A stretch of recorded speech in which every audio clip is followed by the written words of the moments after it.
Trippelt välkommen tillbaka säger vi till cheeseburgarnas cheeseburgare.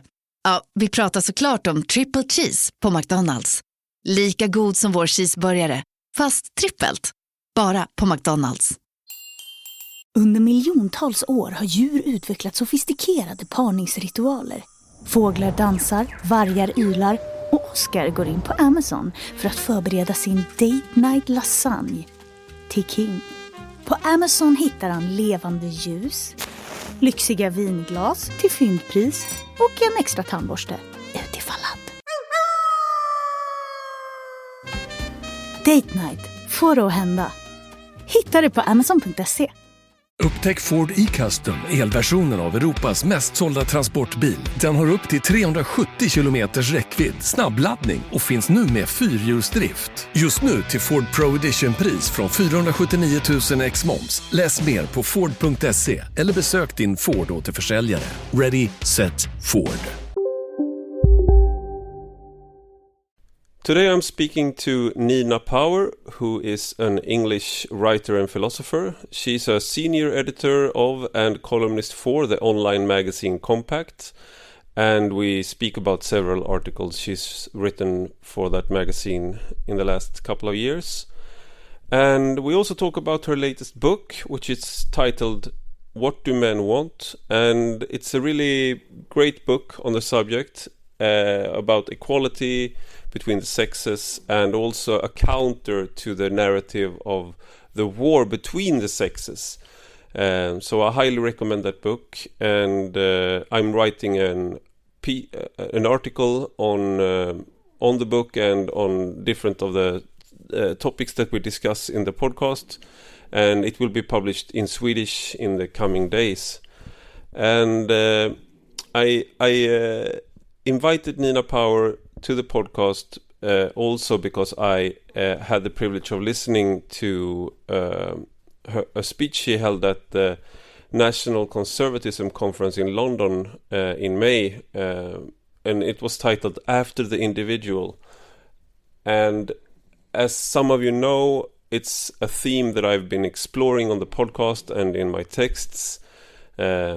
The criticism against individualism, liberalism, modernity, and some aspects of our civilization. And it was a great speech, and I think she's a very interesting person in her own right, because she's moved from the left to the right, but I'm not sure if left and right are the right labels, which is something we discuss as well.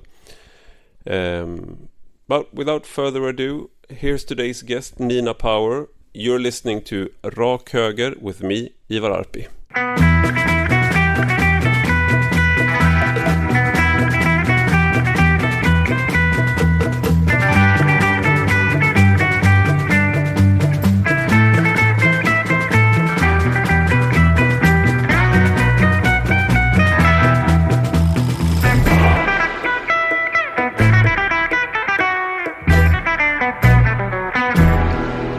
Welcome, Nina Power, to Rak Höger. Thank you very much. We met at the National Conservatism Conference in London a while back, a few months ago. And I had the chance to sit down and talk with you and David Goodhart, who I've interviewed in the podcast before, on a coffee shop, and then I hunted you down via email like a stalker, and finally got a hold of you. So I'm very glad that you are on, that I managed to get an interview with you. And the talk you had on NatCon was titled After the Individual. Mm-hmm. And it seems to me that is low-key one of the more provocative headlines that I've seen in a while. It's not as flamboyant as perhaps saying that it's a crisis of our national identity or something like that. But both left and right really do agree that the individual should be emancipated. The left wants to emancipate the individual from the market, and the right wants to emancipate the individual from the state. So what do you mean then? What will happen after the individual? And do you really want both the left and the right as enemies? Well, I suppose I quite often find myself in a place near the centre, being shot by both sides, as somebody who was formerly on the left or on the economic left, I guess, to understand everything through the critique of political economy, and then to be sort of, I guess, cancelled for defending the reality of sexual difference in human beings.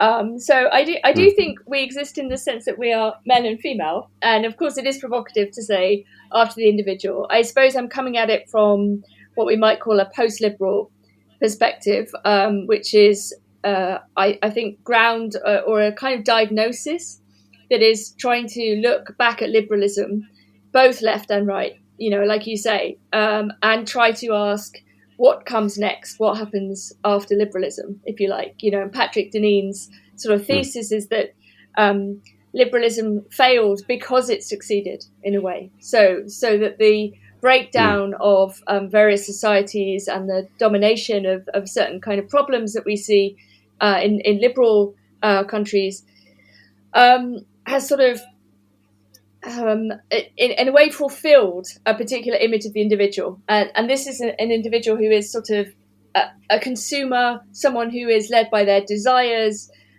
is first and foremost a person isolated from other people, right? So, I mean, we could have a leftist criticism of alienation. We could have also, I think, but really, I suppose the positive thing I was trying to say about the after the individual is to say, well, actually, we're all already bound to each other, right, in different ways. Like we have families, we have friends, we have communities, we have parishes, we have churches, and we have roles that are attendant on those different forms of belonging, really, and that we are therefore could be a good father as opposed to merely a father. We could be a better or worse Christian. We could be, and so in a way that the model of the individual, which has sort of dominated the West for the longest time, and I traced it back to the 16th century, it's actually a strange theological term, the individual. So it's about the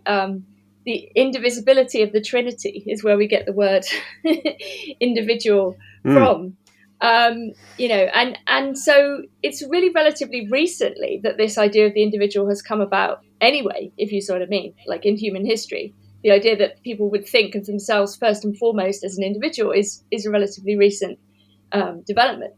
So I suppose I want to, kind of make this argument a little bit philosophical. And I gave this talk at National Conservatism, which is not necessarily a place I would have normally spoken at, certainly not 5 years ago. But I have a strong position and policy about speaking to everyone. I think everybody needs to hear all the different sides. And, I'm a philosopher, and, I think dialogue is crucial. So, so that was kind of what I was trying to do with the individual. And trying to sort of upset the free market right, I suppose, as well as sort of, be provocative. I mean, it's even if you read Marx, it's quite interesting. He has the idea of the social individual, that communism will inaugurate this different model of the individual again. He says we don't even know what it is to be an individual now under capitalism, because we're so constrained and we're so angled in particular directions that we are polyvalent. All of our capacities are not being they're not flourishing, and he's quite Aristotelian in this way. So yes, all of these things fusing together. And it's interesting. I saw a comment on YouTube where one can go and listen to the speech you held at NetCon, and the comment that was on top, I noticed, was actually interesting, and it was it basically said that let me get it. there seems to be a strange inversion of right and left. Just as the left has realized the importance of the individual, the right has rediscovered the importance of the community. And I just wanted to hear your reaction, and especially considering that you have, as you said, a background on the left, and like, what does it mean to be left and right, and why do you not consider yourself left wing or belonging in the left anymore? Yeah, I think it's a correct. complicated. Yeah, I mean, I would say I probably do have residual left positions on matters of class and how we analyse the economy and so on. But I think that the left in its current formation has, precisely become overly obsessed with the individual, and the subject of desire and identity and all of these things, which are opposed to a class analysis. It's just become a sort of, I don't know, like a playground for kind of middle class people to, promote certain ways of life and certain identities. And I think that loss of a certain community has happened on the left. I think there is no longer really a form of belonging in the way that we might talk about socialism and churches and the kind of socially conservative left, let's say. So people who are committed to families and religion and these kinds of things. It's that history and that background has kind of disappeared from the left, and it also plays out in ways where there is no solidarity, like these questions of how to put it, mutual aid and support and all of these forms of solidarity and have vanished, and maybe it was an illusion that they were there, but they're certainly not there anymore, and I think it's very sad, and I think it's very hard for people who maybe feel spiritually left wing to mourn that loss, to mourn the loss of the left in that way. But I probably describe myself as politically homeless at this point, to be honest. Yeah, and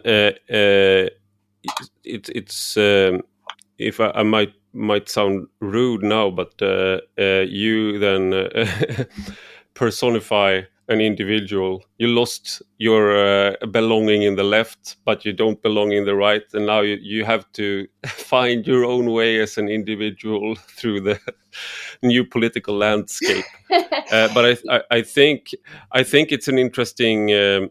I myself have found more similarities to socialists lately who are concerned about issues of community, but they are not so interested in identity politics. They share the criticism that I've leveled against identity politics, for example, or multiculturalism in its most extreme forms. And so you find strange bedmates sometimes, and you get sort of homeless is a nice way to put it. I feel more and more homeless myself when it comes to these issues, and maybe it's a realignment, or because one thing I've also noticed is that I recently listened to you brought up Patrick Deneen and his book Why Liberalism Failed, and he has written a new book. I haven't read it, but he was interviewed in another podcast, Econ Talk, and I think it was it was on Andrew Sullivan's podcast, and he sort of surprised himself by bringing up Marx all the time. Like, I'm really bringing up Marxist theories a lot, he said. And it's sort of something I've noticed, that the right has been talking more and more about class, and the left has talked less and less of it. What is one to make of that? Yes, I agree. And I mean, I'm an editor at Compact magazine, and one of the things that we're very keen to do and try to do is to cover workers' struggles and union battles, and to, for example, talk about the Canadian protests, the convoys, and also the farmers' protests. And these are things that the left have basically don't want to talk about. And it's often because they don't feel they've lost the working class in a way, and their position is often reducible to, well, these people have opinions that I don't like, or maybe they have they make claims about immigration, or maybe in Britain that people voted for Brexit or whatever, and therefore they're kind of beyond the pale. So even though they're working class, they're somehow excluded, which is very is very stupid historically, for the left to basically turn against the working class and dismiss workers because they don't hold the correct views, or it's so I think realignment might be a good way of thinking about it. Questions of redistribution, questions of justice. I think the left have basically just stopped doing what they were doing and have become something else. And the right, yes, I mean, the free market right, I think, is, well, we saw it at National Conservatism. There's a great tension on the right, many tensions, I guess, but between, let's see, the free market right and the socially conservative right, whether that's religious or otherwise. And in Britain, it was a strange case because the Tory Conservative Party basically sort of held together those two positions, but in a way that's really unstable. And probably in another country, they'd be two separate parties, like a socially conservative religious party and a free market, and of course the free market has led us to precisely the destruction of these socially conservative values, and so when the left, for example, talk about abolishing the family, you want to say, well, hang on, I mean, like, you're just encouraging a process that has already been happening. You know what I mean? It's not a radical position to take. In fact, that we need to actually support families. We need, especially young people in Britain, that many of them feel like they can't start a family for economic reasons, So when we think about the fundamental unit of the society, is it the individual? Is it the family? Is it class? And I think maybe a lot of people on the right, whether they're religious or otherwise, but I think a lot of it is coming from a religious place. So Catholics and Protestants, and obviously Yoram Hazony is an Orthodox Jewish man who organized National Conservatism, and I think there's a lot of parallels and similarities in those various religious positions, not only the critique of liberalism, but also the positive values, that are shared by religious people, but not shared by the secular liberal subject. No, I think this divide is very clear in Sweden as well, and we have a liberal think tank called Timbro, and they have been really like provoked a lot of people lately by just like, you should be able to sell one of your kidneys, and you should be able to sell this, and you should be able to do this, but it basically boils down to that people should be able to sell. You should be able to pay people as little as you want, and they should be forced to work for it, and then they should be able to sell their kidneys. I mean, it's not far. It's not really far from the satire by Jonathan Swift about eating kids.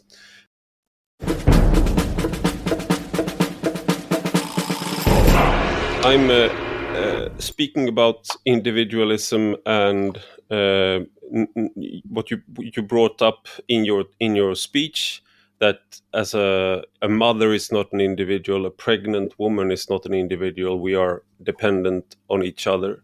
Yeah. And I just thought about both of those roles are feminine, that you brought up there. And I'm a father of 4, as I find a way to bring up in almost every podcast I find out. But now my family has gone to my parents-in-law have a house in another part of the country, and they've gone there. So I'm by myself, and this is the longest I've been away from my kids and my wife during the last 10 years, I think. Wow. And so I'm emancipating myself right now. I'm a very emancipated man right now, an emancipated individual, and it feels really bad. I'm working very well, but that's why I stayed behind, because I had a lot of work. But it's awful, and I don't feel like I feel like a failed individual, and yet I think it's sort of expected. I wanted to bridge the conversation over to what you've been writing a lot about, which is gender roles, masculinity, feminism, and just like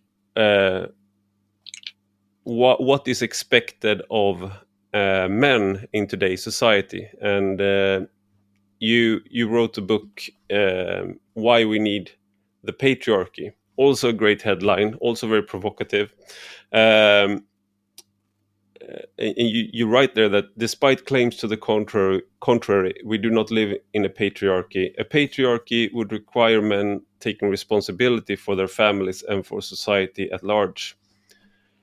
So as you can see, I wanted to ask you about that, if you stand by that, and also to admit that I'm not taking responsibility for my family right now. I'm just being by myself and leaving it to my wife to take care of the kids. Well, I think that's totally permissible, but you described it very beautifully, I think, and that sense of incompleteness and longing, and that actually being an individual is painful, and I think that's the truth of it, actually, that to be alone is to be sad, it's to be detached. We have a huge problem of loneliness in the West, and lots of people who are sort of feel very distant from families, and and it's the sheer amount of sadness that is involved in this. And then you have countries like Canada proposing,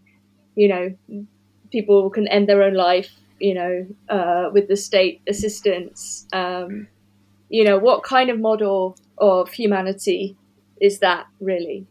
One in which choosing to take your own life because you're ill or mentally unwell, or just because you don't want to go on anymore, and the state is saying, sure, we'll help you. This is here's a syringe. It's horrific. It's not. This is the opposite of like any spiritual or religious approach to life. Life is seen as a series of boxes, or it's bureaucratic. I think on the question of men, half the reason I wrote this book, What Do Men Want, is because men were just getting siege. They were being attacked constantly, in the liberal media, and sort of blamed for everything and so on. And simply put, this is not my experience of, say, my father or my brother or my partner, that this portrayal of men was just frankly incorrect. Men like yourself can be good fathers. There's many of them. My father was a great father. My brother's a good father. It's I don't know. I think the way men came in for a kicking for a few years was just like wildly unhelpful, and it's not feminism. Actually, it's a divisive media strategy, to other groups, and it's like, well, we actually live in the world together, you know what I mean? Like, we have to share the world. We have to get along, we have to respect each other, and these kinds of things, and of course some people thought it was a conservative book because, I'm defending men, it's like, well, yes. How is that a conservative? It sounds position? really, yeah. You know, I'm sort of pro diplomacy. You know, I think it's a very diplomatic book. Actually, you know, it's about sort of mending wounds and forgiving each other, and you know, it actually has a very Christian message, even though it's not explicitly Christian, but it's kind of implicitly a kind of Christian humanist worldview, I would say. You know, where men and women exist, you know, and we love each other sometimes, at least, you know, and we have to get along together, basically. And you write in the chapter, "Is masculinity the problem?" I think you bring up something there. You bring it's a great book. I'm not gonna be able to summarize it here, but there are you're not blind to the problems of masculinity, if you call it toxic, like people tend to do nowadays, or something else. You could call it demonic if you like. There are some aspects to it, but you also bring up, you quote a piece by Phil Christman, and where he defines masculinity as an abstract rage to protect. And you also say that you admit to, it's great, and I'll be sure to remember that, and probably think that it's my own formulation when I say it in Swedish. But you admit to that you are not that a man to protect, that it's something that women can feel attracted to, and that it's something that's maybe part of the dynamic. And then you also write that violence is not as far away from care as we might like to imagine. And it's just it's really interesting. I wanted to hear a little bit more about that, because I'm just reading a book which is called The Crossing by Cormac McCarthy, and I've been talking a lot about him in like everywhere I go. But there's a character, a woman, who talks to the main character, and she says like this: "Lastly, she said that if women were drawn to rash men, it was only that in their secret hearts they knew that a man who would not kill for them was of no use at all." And I thought, like, I just read it like yesterday, and then I read this passage in your book, and but isn't this the problem then? That this is also, we want men to be perhaps more caring and taking more responsibility, and we want men to perhaps embrace more of the traits that are associated with femininity, but not if it means not retaining this quality that we are talking about now. And how can you square these two things with each other? Yeah, I mean, I don't think that men and women should become more like each other. Like, I think what's happened in modernity is that men and women have become more proximate. You know, Ivan Illich makes this great argument in his book Gender, where he says that, you know, things like tool use used to be defined in terms of whether men or women could touch the tools, you know. And in modernity, you have a just complete smashing of any of those separate spheres, any of those divisions, which were matters of tacit agreement, basically, of what it meant to be a man and what it meant to be a woman. And you have this sort of becoming more like brother and sister, you know. So when I say that we don't live in a patriarchy because, you know, men are not being told to be responsible, I'm saying that we've become forced to be more like each other. But this is not a very good thing for either of us. Like, it's not good for women and it's not good for men. It's, you know... Nu kraschar den igen. Nu kan du ringa Albin på Elgiganten Företag. Nej, men jag behöver bara rensa ut lite filer. Nej. Ring Albin. Nej, det är lugnt. Nej. Daniel, vad gör du?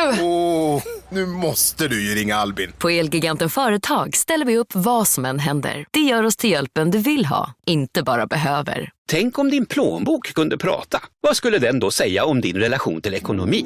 Alla relationer har ju sina ups and downs. Men att han har lån lite här och där, det tror jag skulle vara en ick för rätt många plånböcker och inte bara för mig. Ett första steg mot en bättre relation till sin plånbok kan vara att samla sina lån. Samla dina lån till ett på lendo.se. Behöver du hitta ny energi? Vi på Fortum gör det enkelt att välja rätt elavtal. Med Fortum får du trygghet, en smart app och personlig service. Så byt till Fortum, Nordens mest valda elbolag. Upptäck kraften i nordisk energi.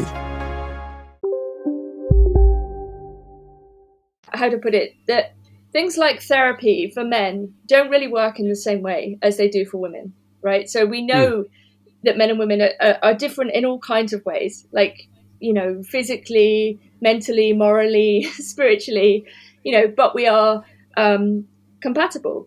We have a beautiful, dynamic, and we civilize each other. I try to say in the book, that men who live in an unconstrained way, like unconstrained male desire, is not good, right? Like it's no, we can see the results all around us. Right, exactly. It's kind of caddish, I don't know what the Swedish word would be, but like you have this idea of the cad. And I think that the model of the cad has become extremely dominant. The idea that you can just, run around, have sex with whoever, just look after yourself, don't take any responsibility. We see this kind of general infantilization of everyone. Everyone is sort of screaming like a toddler, I want this, I want that. And we have to be able to say, because we know it's possible, that both men and women can be better. Like, I can be better. I always, right? Whatever this thing is, whether I'm an individual or not. I'm also a member of a church. I'm also someone in a relationship. I'm also, somebody's daughter. I can do all of these things better, or I can try to be better, and we are surrounded by a world that gives you things which are extremely damaging for you, like pornography. This is an affliction that many men suffer from. It induces a horrible kinds of shame, and it's an awful business. The whole thing is horrific, and there does seem to be something deliberate about a liberal culture that says, you can have all these things, but none of those values have any longevity. What about marrying someone and staying married to them for 50 years, like my parents? It's still possible, right? But the culture all the time is telling people, no, find someone better, eat another cake, watch, like it's completely antithetical to those kind of values of like duty and fidelity and longevity and so on. And I think there's been a real resurgence of a certain kind of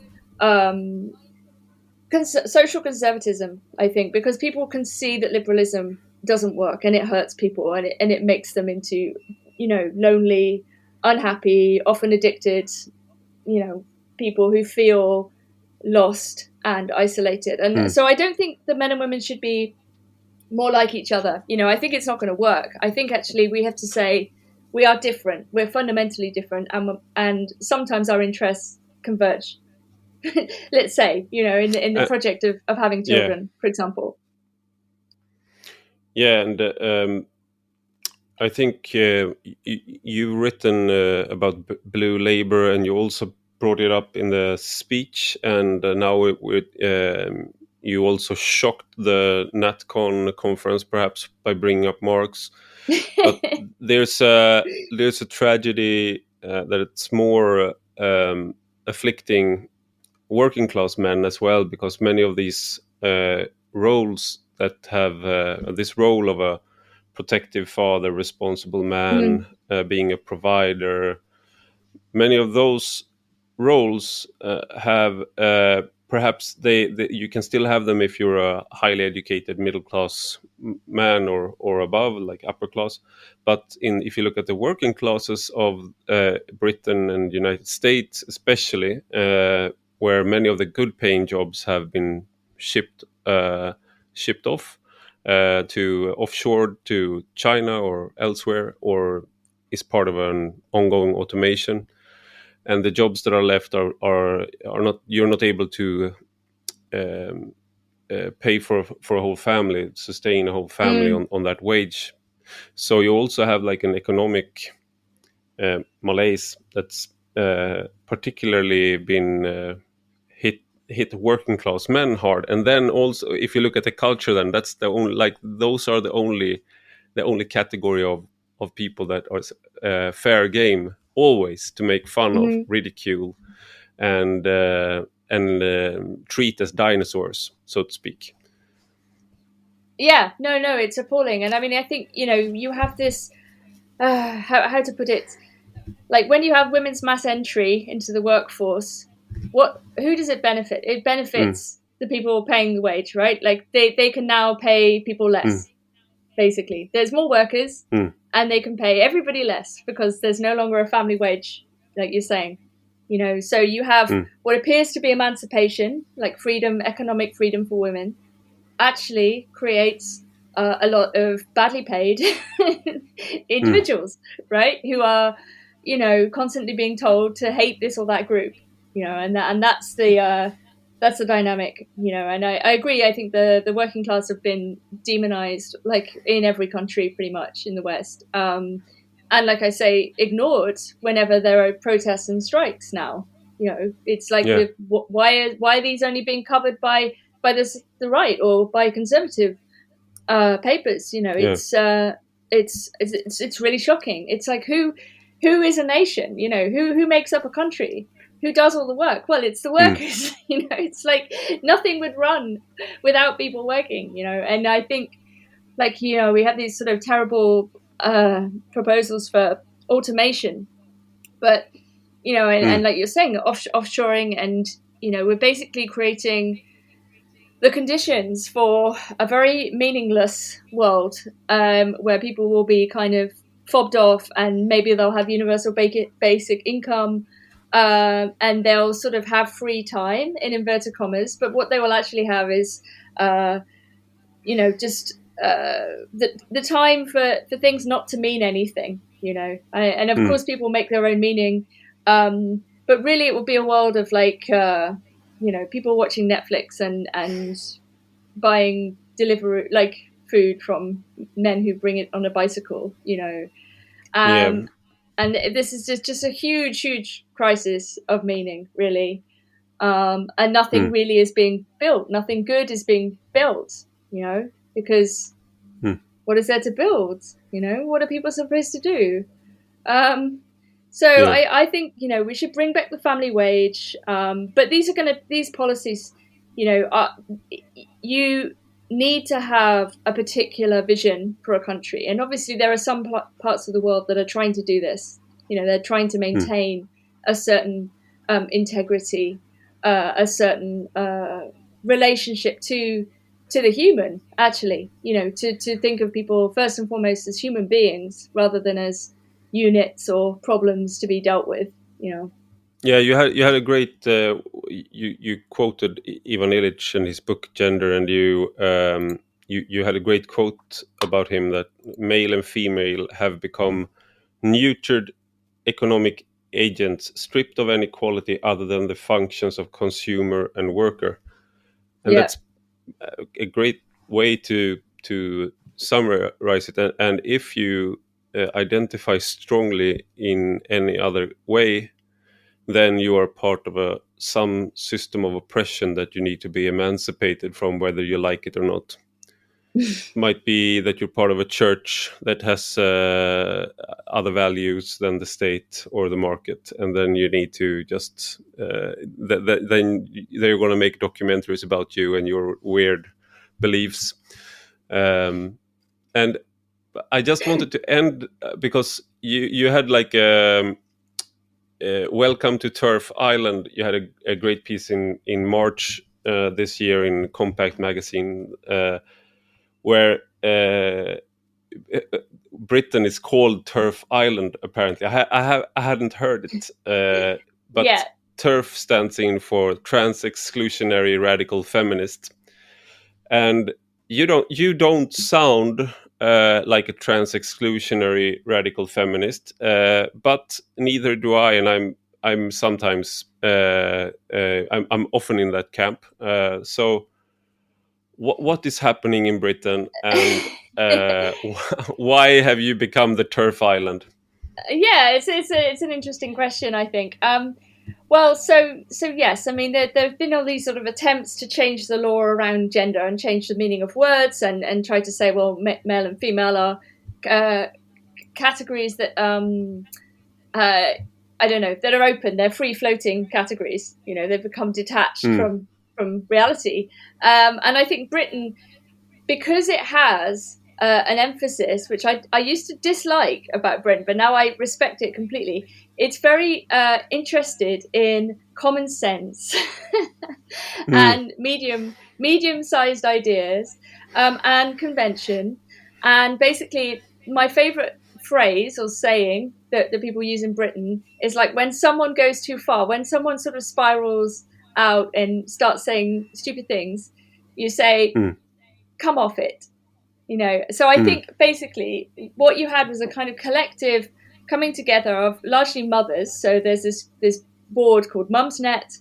You had lots of women, British women, mothers coming together and saying, like, what on earth is this about, right? That, you know, how can we detach gender from sex? You know, how are we really going to pretend that, you know, being a woman doesn't mean certain things, you know? And so there was quite a lot of pushback. Woman is a body with vagina. Mother is a birthing person. We have the same like Orwellian newspeak here in Sweden. Yeah, I mean it's just crazy. So I think there's a kind of commonsensical, basically just arrest, you know, that's maybe been more powerful in Britain than in the US. And I was trying to explain to an American audience, really. You know, precisely this emphasis on common sense and you know, come off it. And, you know, of course, men and women exist. Of course, this is what it means. You know, this is what it means to be a woman. Yeah. This is, you know, it's like, you know, the more serious aspect of this, the really depressing aspect is, of course, the way children are being roped into this, you know, and being lied to. You know, you can't change sex. You know, it's impossible. You can have some surgeries and take some hormones which are not designed for your body, you know, and you will get ill. You know, we're making people ill, and we're saying that things are, you know, a different way than they actually are. I mean, it's crazy. You know, it's really. And if you say this, of course, you get attacked. You know, I've been attacked loads of times for saying, you know, we should stick to male and female, and that's it. You know, and that's what humanity has agreed for thousands of years. You know, and why are we suddenly changing it now? You know. And when you started saying that, so to speak, it was more of a really a continuation. If I perceived it correctly, like as a feminist, it used to be woman or female was the subject of the like the political subject. So how can you have a emancipation of women or end oppression of women if there are no women? Well, exactly. And then all of a sudden, but then you were sort of thrown out by. Because you stuck with that, or how did it come to be? No, I mean that's pretty accurate. You know, I mean it's the left used to have a history that included the history of women who were treated in different ways at different times under different societies, but they were treated as a category. You know, like women have a history, and if you say that they don't exist or that anyone can be a woman, then men can be women. Then women don't have a history. They don't have anything, you know. No. And this is just mad. It's just completely, you know, it's just deranging, and it is deranging. And I think it's putting a lot of people in a very difficult mental place, because a lot of places now you can't say anything about this if you speak up at work. We had a very important legal case in Britain where a woman ultimately won. And she was allowed, she's allowed to have her belief that there are two sexes, you know, so now it's defended. And this was the law. Famous case of Maya Forstater. and that's also what got J.K. Rowling into trouble when she tweeted very, very provocatively, "Dress however you please, call yourself whatever you like, sleep with any consenting adult who'll have you, live your best life in peace and security, but force women out of their jobs for stating that sex is real?" And that's what got her cancelled, basically. Yeah, Or they I mean, tried. fortunately, yeah, she's rather protected in a way. But yes, I mean, the sheer amount of hell that she received, the bile and the threats and the violent suggestions. I mean, it's really very very strange and very depressing. I mean, I love J.K. Rowling. I think she didn't have to do that. She did it on behalf of other women, of women who are not as wealthy as she is. And she made her own money, and she, I think, took this stand for the rest of us, if you see what I mean. Yeah. I'm sure she knew that she would get a lot of pushback, and she could have just stayed in her castle and sat on her money, but she stood up. So yeah, I mean, I think we are in this strange, quite quasi-totalitarian times, where words are being inverted, and agreements that we made collectively are now being ripped up. But I think this is why we have to push back on these legal battles. I mean, it's the only way, really, when you've got a small group of people trying to bully their way through language and law and belief and morality. People have to stand up and say, look, let's discuss this, but no, you can't have it your own way. Not if it means like taking rights from other people. It's like women exist, and we have the right to say, not only for reasons of our own safety, but simply because we want to. Like, if we want to say, like, we want single sex spaces, we don't have to even really say it's because we want protection, but it's part of it, certainly. But for some reason, this demand often is perceived as I don't know, somehow unkind. It's the emphasis is always on women somehow to be kind. Be kind. This is a mantra of our age. Be kind. Be kind. But actually, what we're telling children is not kind at all. We're lying to them, and we're endangering their lives. Actually, and I was a very tomboy girl. I read about this too. I was very masculine in my friends and things I liked doing. But it was fine in the 90s. Nobody ever said to me, do you think you're actually really a boy? No. And why should they? I mean, this is we've gone backwards. People are not allowed to somehow just express themselves and be different, and it has to be regimented and put back in a box, and it's so strange. And so this is I wanted to ask you, because someone might say that J.K. Rowling she's not as gentle in her tone as she used to be after 4 years of constant abuse. And I would like to ask you the same, really. Like, you were invited to NatCon to speak, but are you still getting invites from the left? And is there do you perceive a challenge, like when people are? I read, I'm not going to quote or anything, but I read like a piece about you that you had helped two women who were writing, and then they were like, really said that you had been nice, but now you were an awful person, and it was because of you defended artistic freedom or something. But I mean, if you are constantly being called TERF or traitor to different causes, like, how does that affect you personally? Do you get do you feel like a tug that you want to go after them harder, or how do you feel? Yeah, it's an interesting question. I think I mean, taking a stand was something I felt like I had to do, like as a matter of conscience on the matter of sex, you know, for what it's worth. I mean, you know, it's just one voice, you know. But I couldn't go along with this ideology anymore. I did lose almost all my friends on the left. There are people who really hate me and who try to, you know, destroy any work, you know, really say quite libelous things, just say any nasty thing they can think of, accuse me of being, you know, far right or whatever, you know, worse, Nazi, you know, just whatever horrible word, like words you're allowed to use once someone has been designated as beyond the pale, you know. It's like some people feel emboldened to say whatever they want about you because it's almost like it doesn't matter whether it's true or not, you know, because you're a bad person, you know. And of course my position is much more nuanced, I think, and you know, I think we're all capable of being good and bad, you know, and I'm against this kind of demonizing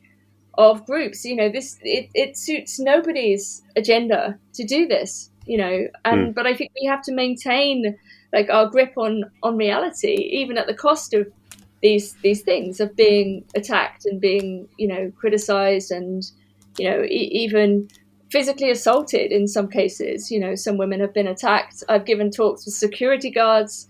It's, you know, really very strange because the position is not radical at all. It's not actually radical to say there are two sexes and that certain things follow from that and sex matters in some context. It's not a radical position. You know, it's not even a left or right position. It's simply a claim that we all agreed on until about 5 minutes ago, you know. It's very strange. I mean, I try to look after myself. I mean, it's not always easy, I would say, because one feels, you know, made mad by the world too. But you know, what can you do? You can go outside and look at the sun. Not for too long. Yeah, that's that. If you live in Britain or Sweden, you really have to when you have the chance when the sun is out. But like one last question then, because an embrace of certain kinds of like if you're a conservative, for example, now, or you get labeled as that. I mean, is because I've had I came from the left and I lost all my left wing friends basically, but it's like almost 10 years ago now that I lost most of them, and then I lost all my liberal friends during when we were debating migration policies, and now I'm losing even more now because I've been critical on issues of of the market economy or market liberalism, of certain aspects of market liberalism. So you feel like where I'm really going at it. I'm not sure where I will end up, but then I just thought that maybe for you then, like, it's being invited as a speaker at a controversial conference, national conservatism. Like, are you being? Do you feel like you have to sort of stake out the position that it's more that it's delineated from the conservative position, and what would that look like, do you think?